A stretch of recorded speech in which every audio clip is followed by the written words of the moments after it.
G'day guys and welcome back to the channel. Obviously next week is the NRL Grand Final and we now know the remaining two teams. I'm going to be speaking about the two finals matches that we got to see for the NRL prelim. I myself am wearing the James Fisher-Harris shirt in a bit of a celebration for the Penrith Panthers, who definitely deserve to be there in that grand final spot. Who can believe that the Melbourne Storm, who had the most wins of the NRL era, tied with the Sydney Roosters, are now gone, eliminated. No one saw this coming, but I'm going to be breaking down the games, the Manly and Rabbits game, as well as the Panthers and Storm game, right after you check this out.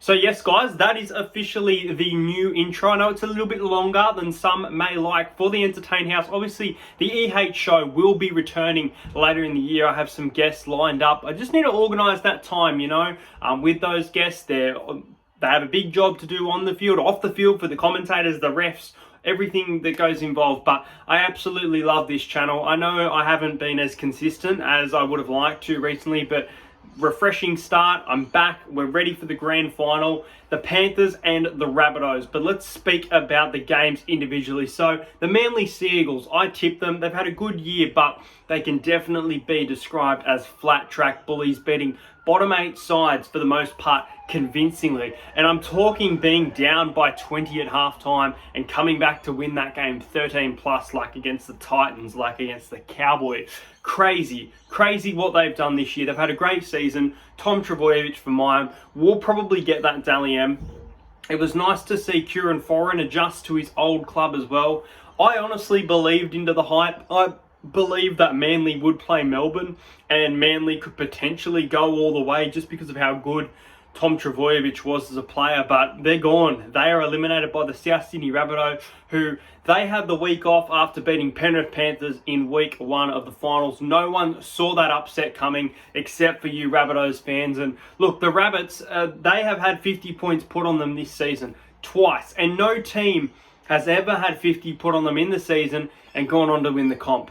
But when you've got players like Cody Walker, Adam Reynolds, Benji Marshall. Let's not forget that I'm pretty sure that Adam Reynolds was out for that first game against the Storm where they had 50. So they were not at full strength. Against the Panthers, very different story. I'd expect a closer game, but we saw the last time they met earlier in the year, 56-12, I think it was, and we're going to see it in a grand final. The Rabbitohs potentially could be the first team to win the competition after having 50 points. And you guys know that I love my stats. I'm all about my stats. I love Random Stats Guy as well on Instagram. Go and check him out. But this stat has been huge for the NRL for a long time, and I'm ready to let it go. I'm not saying I'm tipping the Rabbitohs. I'm going to wait for those team lists. I'm going to wait to see if Nathan Cleary is clear to play. I don't think he has anything personally to worry about, but the consistency of refereeing and judiciary, he could be having a little bit of a fight on his hands, but I personally think that he will be clear to play for the 2021 NRL Grand Final. But Cody Walker, he did all the kicking the other day. He scored 2 tries in the game. Adam Reynolds looked like he had a little bit of an injury, but nothing too big to worry about, so I do expect him to play it. I expect him to have a really big game in the NRL Grand Final. Blake Taaffe, his passing game, really good. A try assist in the game. He's so young and he's played, 5 or 6 games of NRL, and he's heading to a grand final in his debut season. Absolutely outstanding. I wonder if he can be considered as Rookie of the Year for next year. It depends on how the Rabbitohs go, where they gel him in, because obviously Adam Reynolds leaving, Milford's been signed. I would probably put Taaffe in the 7 and Milford in the 14 role to start with at least, but that's just my opinion. The Rabbitohs forwards, I thought that they were okay. I didn't think they were outstanding. I thought Tevita Totola needed to do a bit more, in my opinion, to be in that side. I think there were some players who were doing a bit better of a job than Tevita Totola, and I really rate Tevita Totola as a player. Host coming off the bench was nice, former EH show guest. So The Rabbitohs, they are there. They've had 50 put on them. They have a chance to break history. It could be Benji Marshall's final game. Wayne Bennett is my personal favourite NRL coach I've ever seen. I don't know if you can class him as all time, but he's up there. And through my era, definitely. So look, the Rabbitohs deserve to be there. Huge win. Manly fans, you had a great season. Rejoice for that. But the South Sydney Rabbitohs booked themselves a spot against these guys. The second game saw the Penrith Panthers take on Melbourne. Melbourne, they've had the week off. They smashed Manly. They looked pretty red hot all year with their win streak. I mean, I can't take away from Melbourne that there were moments that really worried me. And there were some people that I know who said, look, Melbourne will not make the grand final. I can tell that they're going to choke. And I, once again, didn't believe them. I thought it would be Manly and Melbourne grand final. What I love about this year is that this is not scripted. Not many people, besides, I know BKR Sport, congratulations, you did pick this NRL Grand Final, would have picked this to be the Grand Final, especially with the Melbourne win streak and the Manly Sea Eagles, the way they were playing. A lot of commentators I could see, even a TikTok video made about commentators and myself, so if you're watching this, you know who you are. But Penrith Panthers, man. Penrith's defence all year has been brilliant. But against Melbourne, to force so many errors, and I'm not saying that Melbourne didn't drop the ball themselves. They did. They made some play the ball errors, some stupid errors. And so did Manly. Manly beat themselves the other night. I think Manly were probably better than Melbourne, though. I would say that Manly were the better losing team. I haven't seen Melbourne play like that in a long time. Cleary's kicking game, outstanding. He does it week in, week out. Jerome Luai had a great game, but I don't think his kicking options were great. Very predictable going to that wing of To'o.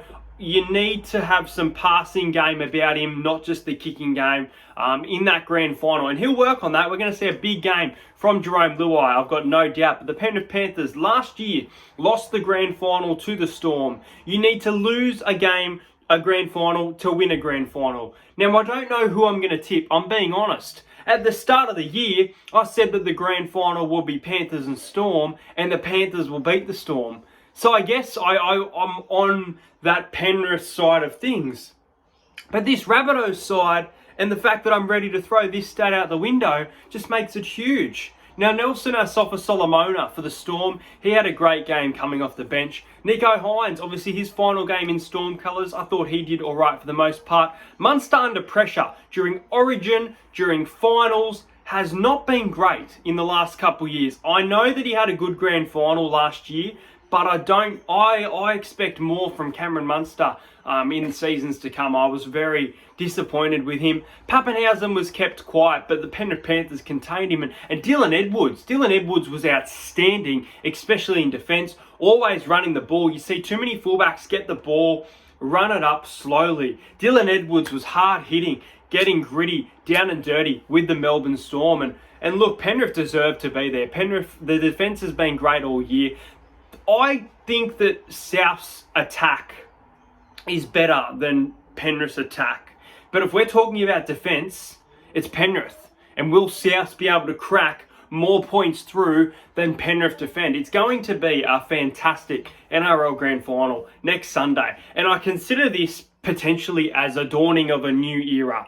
Now, I know it's one grand final, but you think about it. This is the first grand final in 5 years that the Roosters and Storm haven't been in. Penrith, they've been there last year. The Rabbitohs, this is their second grand final in a long time. What is it? 46 years, I think. They had the 2014 grand final. Look where that turned out. Premiers. And now they've got Wayne Bennett. So it's really, really, really interesting. And that's why I've decided to drop this new intro during this video. It's a new era. We're going into a new season almost. We've got the grand final. I thought it was a really good time to bring out a new intro. I didn't even tease you guys on any of my social media. I didn't tell any of my friends. I think I told my family, and that's about it, that a new intro was coming to the channel, because Entertain House for me has become a community.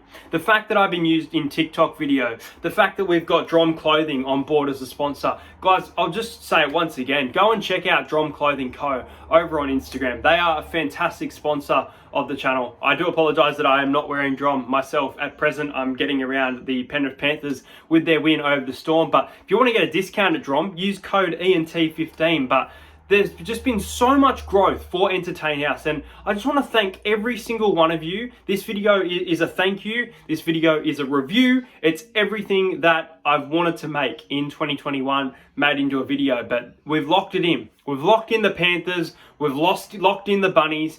Cody Walker versus Jerome Luai. Nathan Cleary versus Adam Reynolds. There's some great battle. Blake Taff, the young fullback, up against Dylan Edwards, he's had an outstanding season.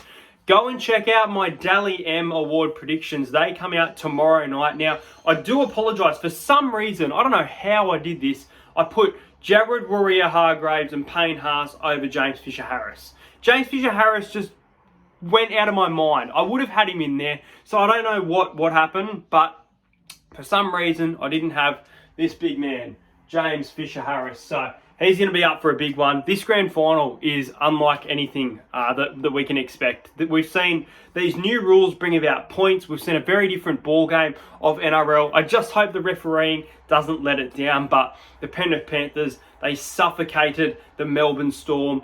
Very low scoring, grindy affair. Fantastic game of football. I still think that Penrith and Eels was a better game for the season. Personally, I think it was one of the best games I've watched in a long time, Panthers and Eels. Even from a heartbroken Eels fan, I think it was brilliant. But take nothing away from how good that game was yesterday, and Cleary's kicking game for that first try. There's just so much to speak about the Panthers. They have a huge shot next week. They probably deserve to be favourites. Souths are going in as underdogs. They love to be underdogs. I can't wait for this NRL Grand Final. Guys, that's it from me. Make sure you like this video, subscribe to the channel, keep an eye out for Tuesday. I will be putting out a grand final preview. Go and check out my Dally M predictions video. Plenty of videos coming for you guys, including the season reviews. They will start probably next week after the NRL grand final concludes. And we have some NRL elite breaks coming up as well. So make sure you guys check those out. But the prelims are gone. We're on to the grand final week. Thanks for watching, and I'll see you guys later.